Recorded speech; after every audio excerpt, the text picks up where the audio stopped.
اب اگر ہم بات کرتے ہیں اعلیٰ حضرت کے بیانات کی، تو اعلیٰ حضرت کو جو زبان و کلام و بیان پر جو قدرت حاصل تھی وہ کسی ایک زبان کے ساتھ خاص نہیں، عربی ہو یا اردو، فارسی ہو یا ہندی، کوئی بھی زبان ہے، جس زبان کو آپ ذریعہ اظہار بنا لیں اس زبان کے تمام الفاظ میرے امام کے بے پایاں حافظے میں مستحضر ہو جاتے، اور آپ موقع اور محل کے اعتبار سے جس لفظ کو موضوع سمجھتے اس لفظ کو وہاں پر اس دلکش انداز کے ساتھ لاتے کہ خوش گفتاری کا حق ادا کر دیا کرتے تھے۔ آپ کا کلام بھلے وہ نثر کے اندر ہے یا نظم کے اندر ہے، اشفاق بھائی آپ کو امام اہل سنت کے کلام میں بھلے وہ نثر کے اندر ہے یا نظم کے اندر ہے، ان تمام کلاموں کے اندر مسجع الفاظ کی لڑیاں اور مکفہ جملوں کی ایسی مالائیں ملیں گی کہ بندے کی عقل دنگ رہ جاتی ہے۔ آپ دیکھیں فتاوی رضویہ کا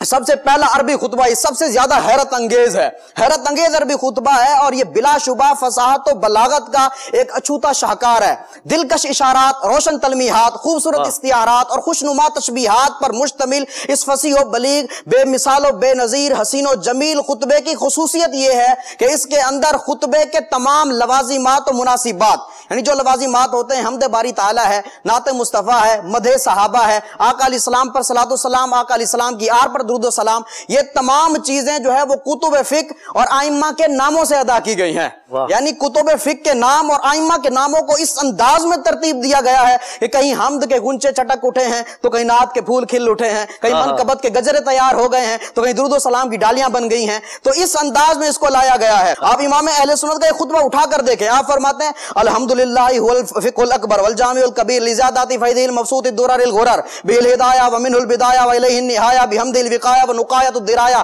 وعین العنایہ وحسن الکفایہ۔ حمد ہو گئی، والصلاۃ والسلام علی الامام الاعظم للرسل الکرام مالکی وشافی احمد الکرام یقول الحسن بلا توقف محمد الحسن ابو یوسف فانہ الاصل المحیط لکل فضل بسیط ووجیز ووسیط البحر الزخار والدر المختار وخزائن الاسرار وتنویر الابصار وفتح القدیر وزاد الفقیر وملتقى الابحر ومجمع الانہر وکنز الدقائق وتبین الحقائق والبحر الرائق منہ یستمد کل نار فائق فیہ المنیۃ وبہ الغنیۃ ومراق الفلاح وامداد الفتاح وایداح الاصلاح ونور الازاء وکشف المزمرات وحل المشکلات والدر المنتقى وینابع المبتغى وتنویر البصائر وظواہر الجواہر البدائع النوادر المنزہ وجوبا عن الاشباح والنظائر مغنی السائلین ونصاب المساکین الحاوی القدسی لکل کمال قدسی وانسی الکافی الوافی الشافی المصفى المصطفى المستصفى المجتبى المنتقى الصافی عدۃ النوازل وانفع الوسائل لاسعاف السائل بعیون المسائل وعمدۃ الاواخر وخلاصۃ الاوائل وعلى آلہ وصحبہ واہلہ وحزبہ مصابیح الدجا ومفاتیح الہدى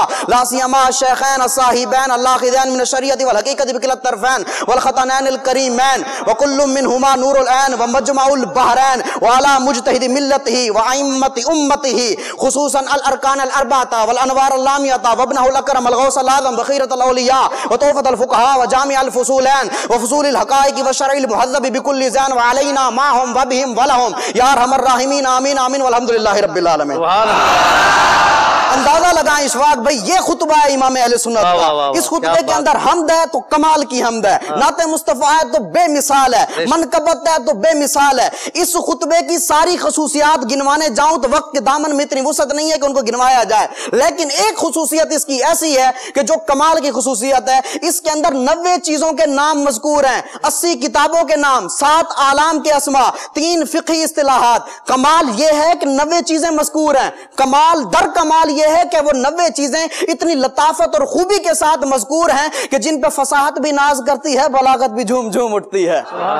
ایسا کمال کر دیا ہے، پڑھنے والا حیران مگر ان کے بختوں پہ نازاں دکھائی دیتا ہے، یعنی ایسا کمال کر دیا امام اہل سنت نے اس خطبے کے اندر۔ آپ حمد دیکھیں، الحمدللہ والفقہ الاکبر والجامع الکبیر لزیادات فیضہ المبسوط الدرر الغرر، یہ آگے چلتے چلے جائیں، یہ سارے کتابوں کے نام، اس کے بعد آ جائیں کہ یہ والا جو آپ نے ان کے نام لیے، امام شافعی کا نام لیا، اب داغ پر معنی پتہ کیا ہے؟ والصلاۃ والسلام علی الامام الاعظم، درود و سلام و تمام یعنی انبیاء کے امام اعظم یعنی نبی اکرم پر، نعت بھی ہے اور امام اعظم کا ذکر بھی ہے، ذکر بھی آ گیا، دو چیزیں۔ اب دیکھیں مالکی، وہ میرے مالک ہیں، آقا کریم میرے مالک ہیں، امام مالک کا ذکر آ گیا۔ شافعی، یہاں معنویت، عقیدے کی وضاحت بھی کر دی کہ آقا کریم شفاعت فرمانے والے بھی ہیں, میری شفاعت کرنے والے بھی ہیں. اس سے آگے بھی عقیدے بیان کر دی. یہاں پر دیکھیں کمال کر دیا امام اہل سنت نے. آقا علیہ السلام وجہ کائنات ہیں, مبدأ کائنات ہیں, اصل کائنات ہیں, یہ ہمارا عقیدہ ہے. اس کو فإنہ الاصل المحیط لکل فضل بسیط ووجیز ووسیط یہاں سے دیکھیں بیان کر دیا. اور اس سے پہلے امام اعظم کے جو 3 شاگرد ہیں, اس ایک جملے کے اندر یقول الحسن بلا توقف محمد الحسن ابو یوسف, تینوں شاگردوں کے نام آ گئے. یہاں پر دیکھیں یہ نعت ہو گئی. منقبت کیسے ہے, منقبت پہ کمال کر دیا. وہ اس طرح دیکھیں